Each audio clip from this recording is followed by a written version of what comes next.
Čaute ľudia, ja vás vítam u nového videa. V tomto videu si customneme tento môj kryt na telefón. Ja to nebudem ďalej obkecávať a ideme na to. Takže ako prvé som zmyl starú farbu z tohto krytu a vlastne sa môžeme vrhnúť na farbenie. Ja som sa rozhodol použiť tieto dve farby a vlastne spravíme to tak, že ja ten kryt vlastne namalujem touto fialovou. Na kamere to asi úplne nevyzerá ako fialová, ale je to fialová.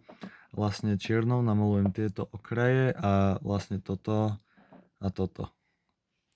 Takže môžeme sa vrhnúť na farbenie. Ja už mám vlastne ten kryt namalovaný a nevyzerá to úplne zle, akože na kamere, ale naživo by to chcelo ešte malinko doladiť, takže pridám ďalšiu vrstvu tejto farby a potom sa vrhneme na tieto bočné, a neviem čo to je vlastne, proste chápeme sa toto. Ok, nakoniec som sa na to úplne vysral a nejdem to ani robiť, takže nie je to až také hrozné. Takže teraz ideme malovať toto. Tie kusy plastu, alebo čo to je, proste chápeme sa.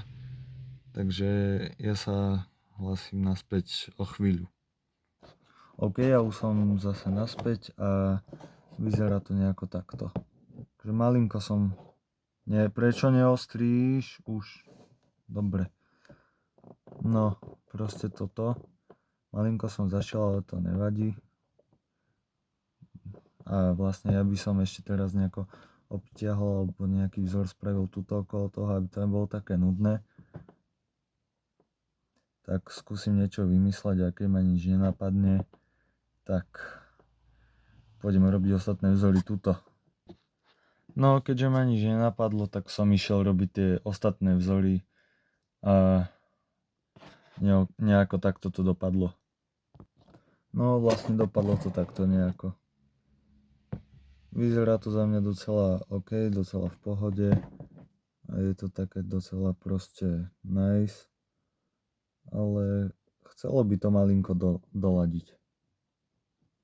No vlastne som zlepšil tie vzory nejako, pridal som tam ešte čosi a teraz to vypadá takto. Za mňa je to docela dobrý výsledok a tak nejak. Ak sa vám toto video páčilo, tak zanechajte like, odber, prípadne nejaký pekný komentár a vidíme sa u ďalšieho videa. Bye bye.